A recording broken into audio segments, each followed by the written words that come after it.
So I'm about to go to Geneva Watch Days, and I thought I would shoot this video very quickly to give you an idea of what I think I am doing there, and what might happen.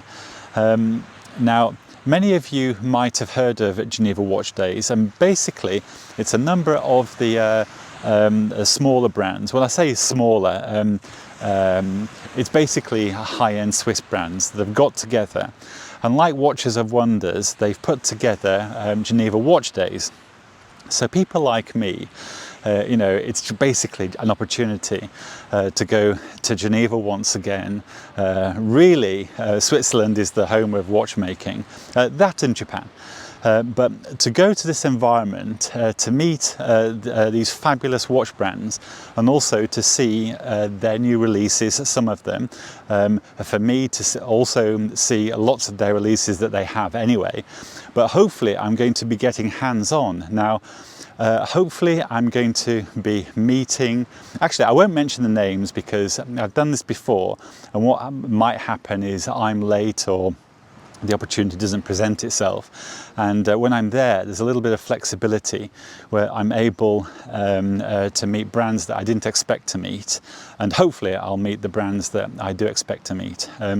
So hopefully that will happen, and I thought I would stick this video at the very front because the location looks so good, and in fact I'll whiz around so you can see where I am. So this is this is obviously the well, it's not obvious, but this is the south coast of England, and I'm near Bournemouth, and because there were less people here and it's a lovely day and I can walk and talk, I thought this was a nice place to be. Anyway, so I suppose this is the first video of my Geneva Watch Days. So I know it's a bit random and I have no idea how this is going to unpack, but hopefully this is going to be interesting. Anyway, this is the first video of Geneva Watch Days. Okay, so the next video is going to be different. Okay. So, good morning, and it's 0 o'clock in the morning. I feel like I haven't woken up yet.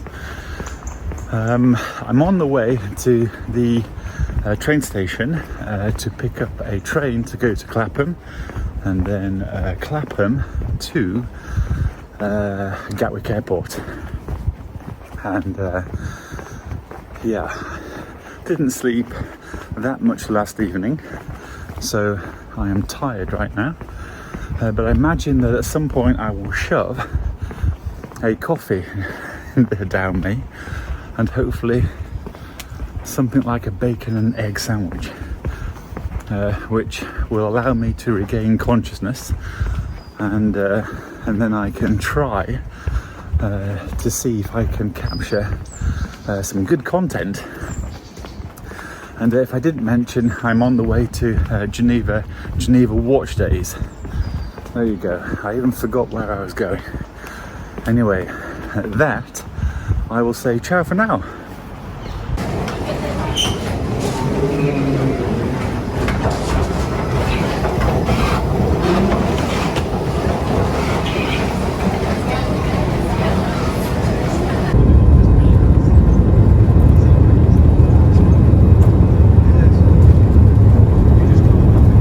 Geneva Airport, very quickly.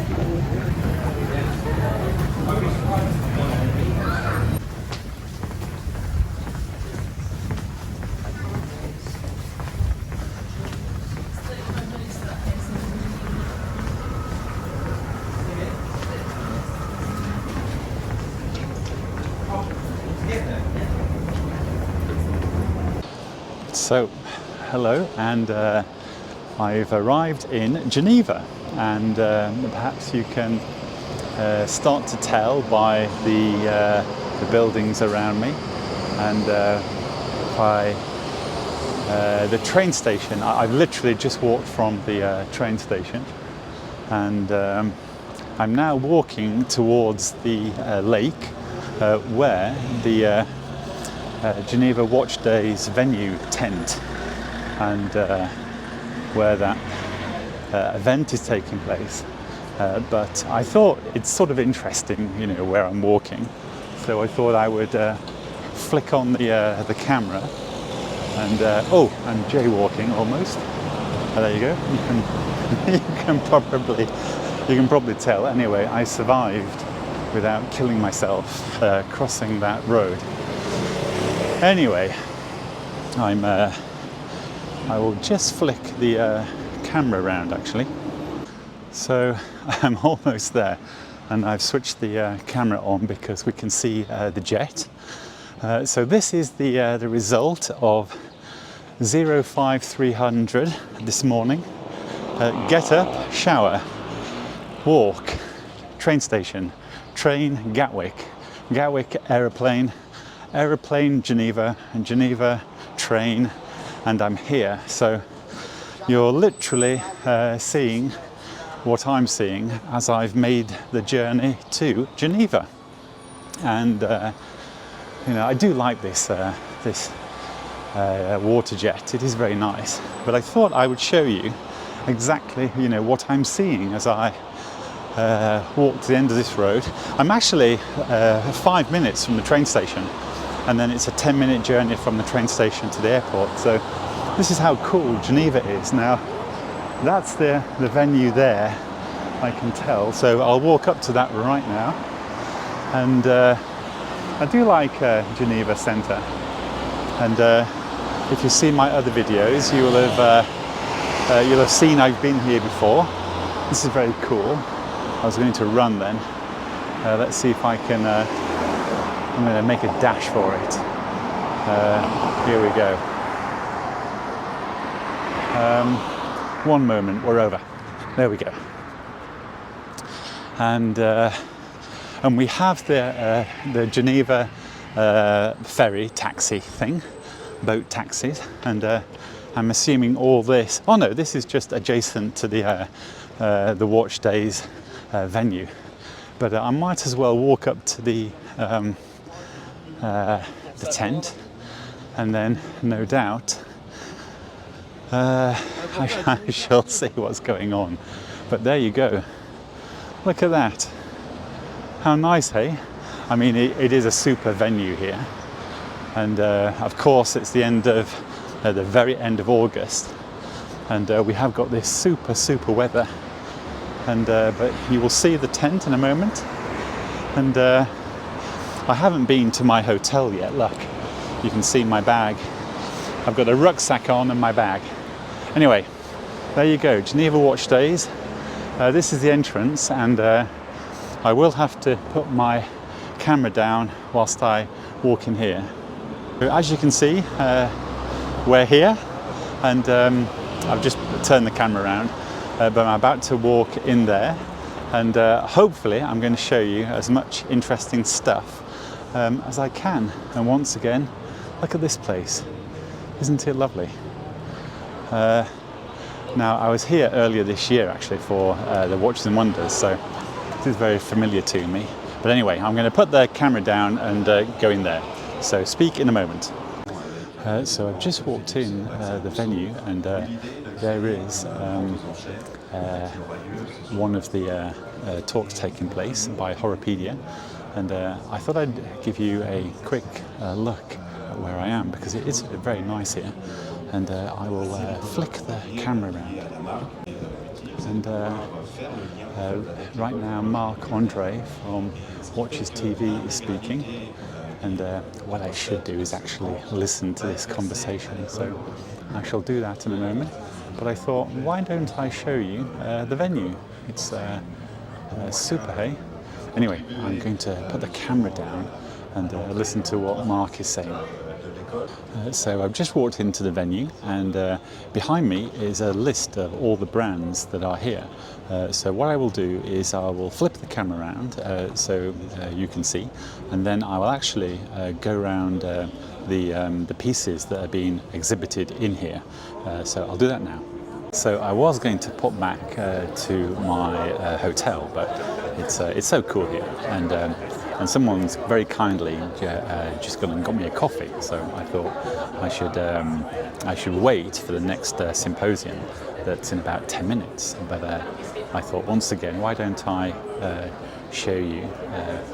Because I'm hoping to capture the atmosphere here. It's lovely. It's and it's open to the general public. So if you live in Geneva and you want to come and see these watches, you can come down here. It's lovely. I think this is how Geneva and the Swiss rock with events like this.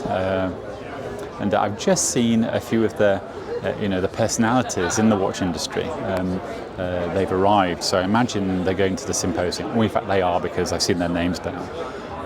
But yeah, so I was going to go back to the hotel and change, but I thought, no, I'm going to stick around.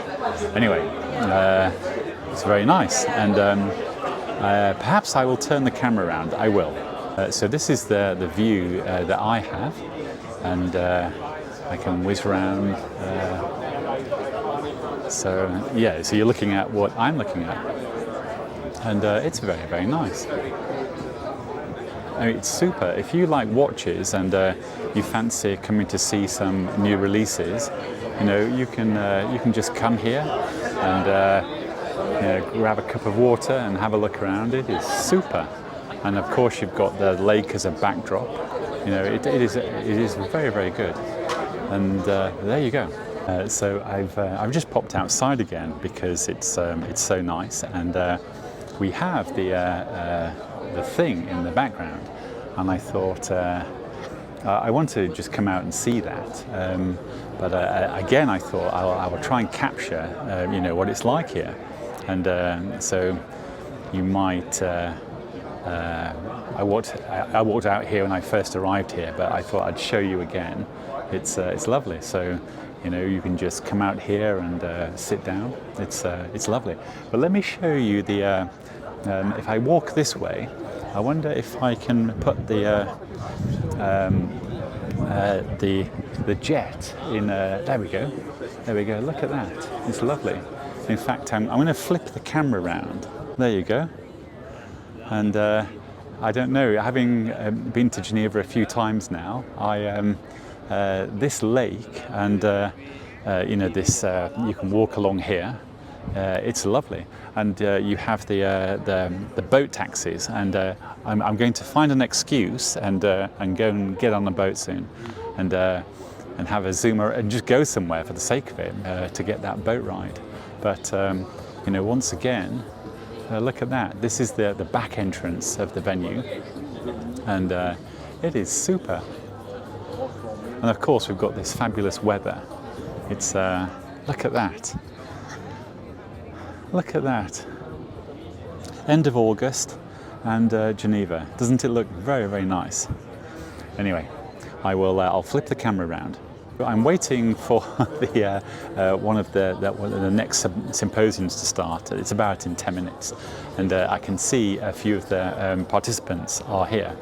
They're all very professional. They've arrived very well before it starts, and as I whiz the camera around, you might recognise a few people, and these are the chaps in the watch industry that have. That are well known, that have really been part of the watch industry remaining strong and developing.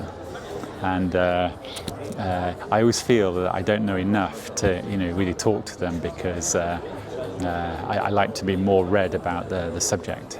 Even though I know a little bit, I often feel that I don't know enough. But it's very nice to be here knowing a little bit about wristwatches and the brand names and the personalities behind the brands. Because you see them, they're all here. So it really does feel, a little bit like a club of friends. There is that feeling here, and it might not seem it, but yeah, it's so friendly. You can literally chat to anyone. It's very, very super. Anyway, I think we're going in very soon, so I shall say ciao for now, and I'm going to try and film something that captures what the symposium is like, so I'll do that as well. So I've actually popped in a little earlier, so the symposium is about to start, and I thought I would come and sit in at the back of this very pleasant room. and so I've got a seat, and I have no idea if I can film anything or if it's worthwhile, but I wanted to give you a look and feel of what it's like to be here. And you can probably see behind me, people are mooching about, chatting away, probably aware that the symposium is about to start. And so this is the view that I have. It's a lovely room actually, and the weather's brilliant. It's Geneva, end of August. It's it's very nice to be here. In fact, what I may do is I'll flip the camera around now.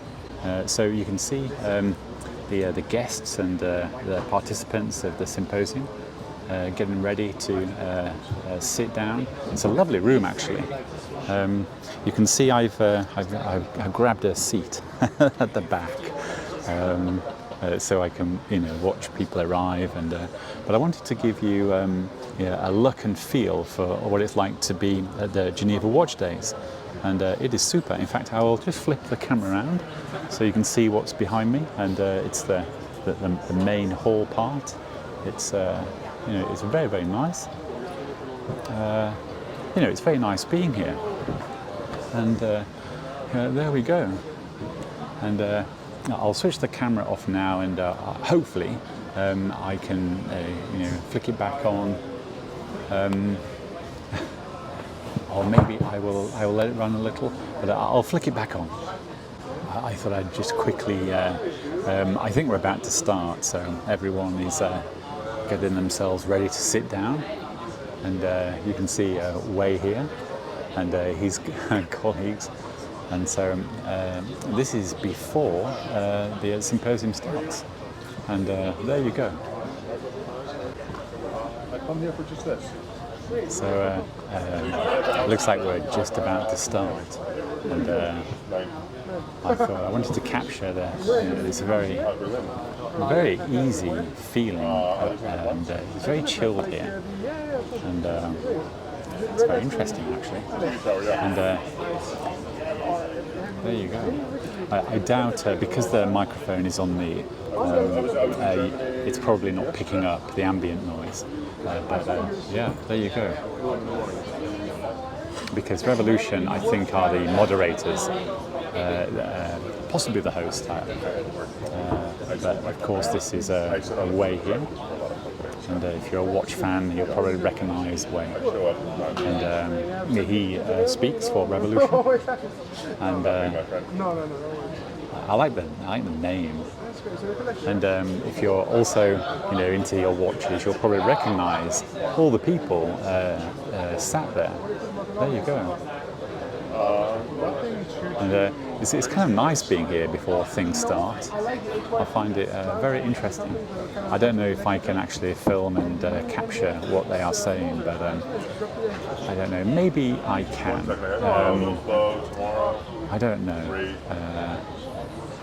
And anyway, this content, you can catch this, I'm sure, via the internet anyway, via Geneva Watch Days. I'm sure it's available.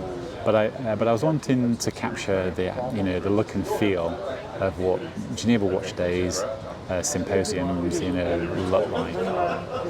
So there you go. So I thought I'd show you again. We're about to start. There you go. And we have these comfy chairs. They're so comfy. David Hurley,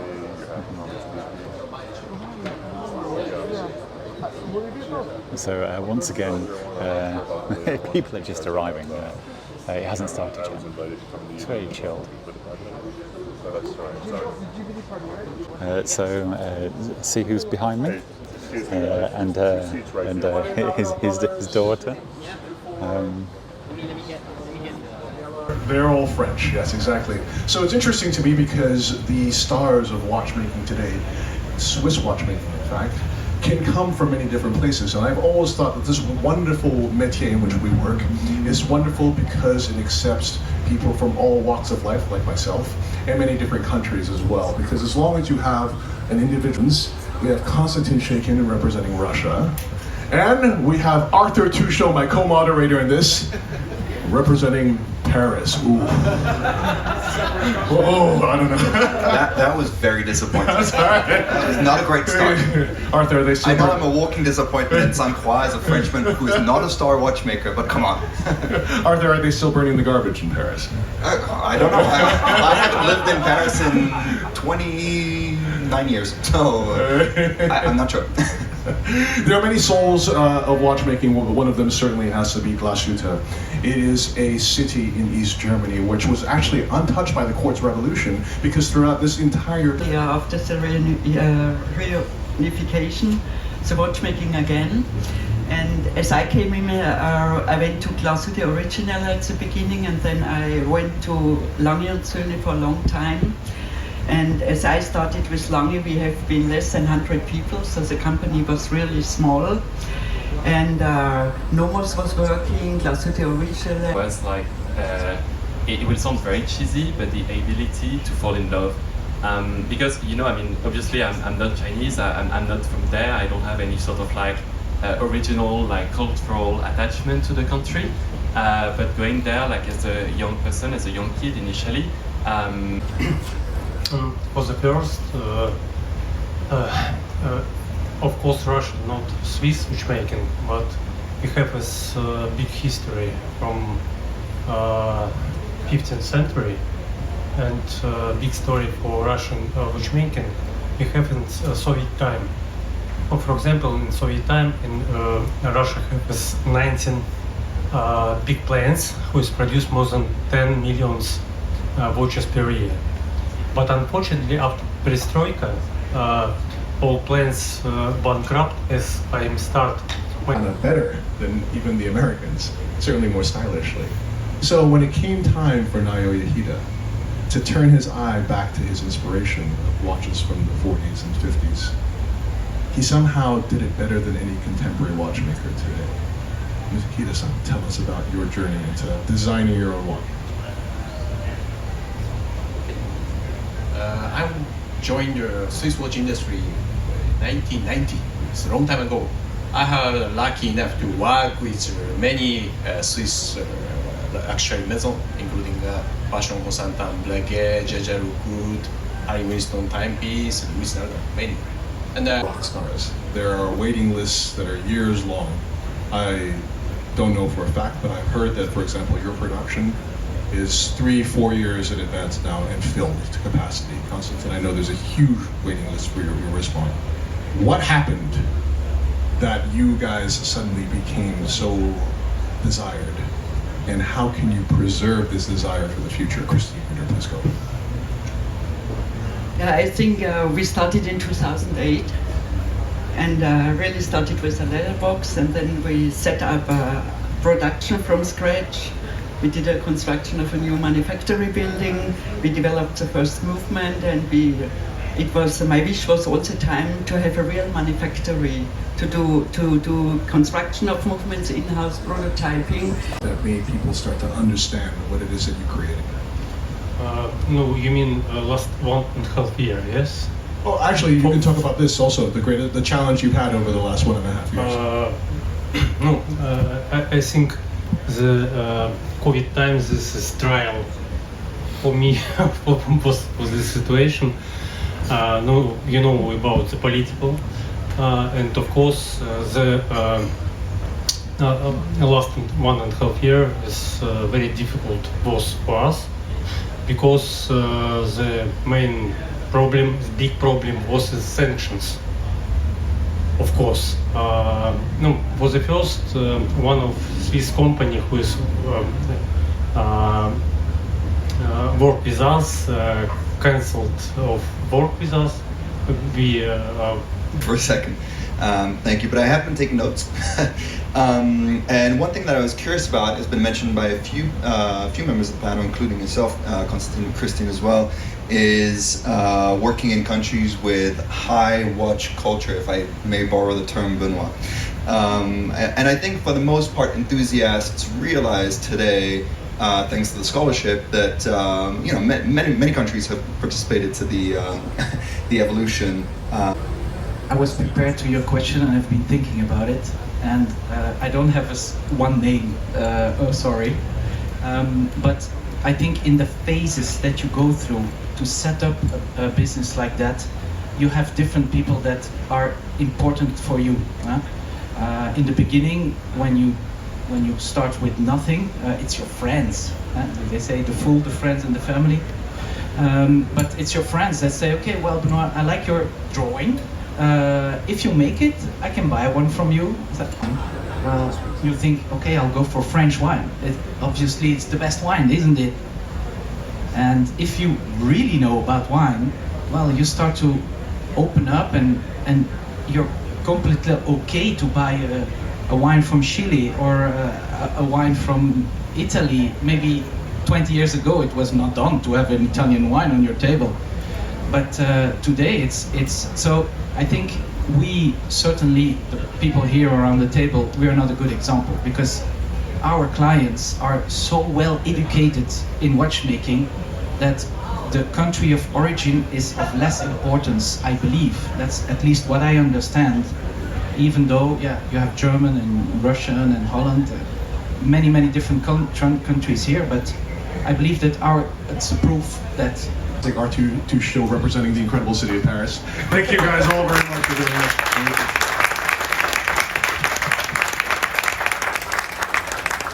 I realised I'm at Geneva Watch Days and I haven't shown you my wrist. Now, of course, I'm wearing the gold cornflake, and I'm actually coming back here a bit later for the evening event.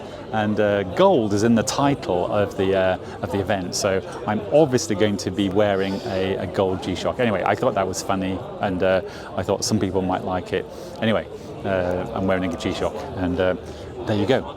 And see you again.